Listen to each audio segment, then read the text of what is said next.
পরম করুণাময় আল্লাহর নামে শুরু করছি হে বিশ্বদরদী। আজ আপনাদের সামনে আলোচনা করব আপনি যে নিয়ম অনুযায়ী আমল করতেছেন কিংবা যে রীতিনীতি মানতেছেন সেটা আল্লাহর দেওয়া বিধান কখনো নয়। আপনি হয়তো মনে করতেছেন যে আমি আল্লাহর ইবাদত করতেছি, কিন্তু না।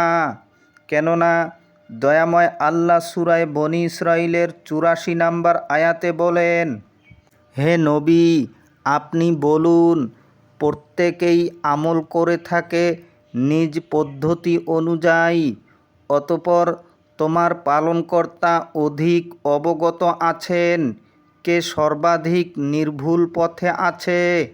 হে দরদী, এর অর্থ কি?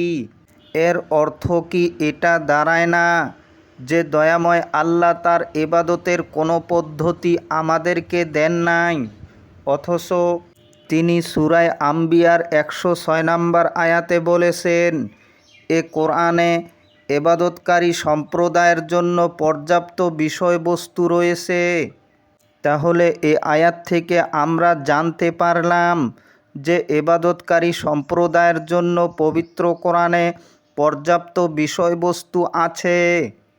তারপরেও কেন দয়াময় আল্লাহ কথা বলেন যে প্রত্যেক ব্যক্তি নিজস্ব রীতিনীতি অনুযায়ী আমল করে থাকে?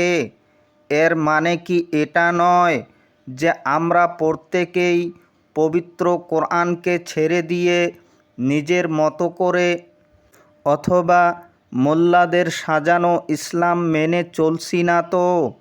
এটা আপনাদের বিবেকের কাছে জিজ্ঞাসা রইল। যদি পারেন আমাকে কমেন্টের মাধ্যমে জানাবেন। এই বলে আপনাদের সকলের মঙ্গল কামনা করি আজকের মতো বিদায় নিচ্ছি। খোদা হাফেজ।